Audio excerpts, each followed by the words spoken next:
शेतकरी मित्रांनो, तुमच्याकडे फार्मर आयडी असेल तरच तुम्हाला रासायनिक खत मिळणार आहे अशी माहिती राज्याचे कृषी मंत्री दत्तात्रय भरणे यांच्या माध्यमातून स्पष्टपणे माहिती देण्यात आली आहे।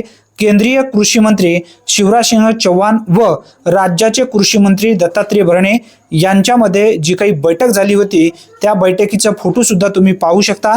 त्यांच्या माध्यमातून जी माहिती देण्यात आली आहे ती माहिती आपण व्यवस्थित समजून घेऊया।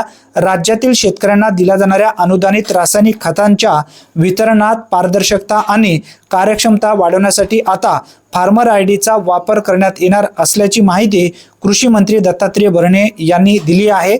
केंद्रीय कृषी मंत्री व शेतकरी कल्याण मंत्री श्री शिवराजसिंह चौहान यांच्या अध्यक्षतेखाली फार्मर आयडी सह इतर विषयावर ऑनलाईन बैठकी प्रसंगी कृषी मंत्री दत्तात्रय भरणे यांनी माहिती दिली आहे।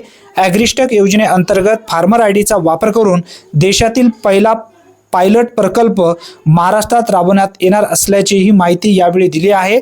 या उपक्रमामुळे खताचे वितरण अधिक नियोजनबद्ध, अचूक आणि पारदर्शक पद्धतीने होणार असून शेतकऱ्यांना अनुदानाचा लाभ थेट आणि योग्य पद्धतीने मिळणार आहे। तसेच बनावट व्यवहारांना आळा बसून प्रणाली अधिक विश्वासपूर्ण होणार आहे अशी माहिती कृषी मंत्री दत्तात्रय भरणे यांनी यावेळी दिली आहे। या बैठकीत महाराष्ट्रात ॲग्रिस्टेक योजनेअंतर्गत सर्वाधिक प्रमाणात फार्मर आयडी तयार करण्यात आल्याबद्दल केंद्रीय कृषी मंत्री व शेतकरी कल्याण मंत्री शिवराजसिंह चौहान यांनी कृषी मंत्री दत्तात्रय भरणे यांचे अभिनंदन सुद्धा या ठिकाणी केले आहे। तसेच अतिवृष्टीग्रस्त शेतकऱ्यांना केवळ 4 दिवसात सर्वाधिक निधीचे वितरण करण्यात आल्याबद्दलही त्यांनी समाधान व्यक्त केले आहे।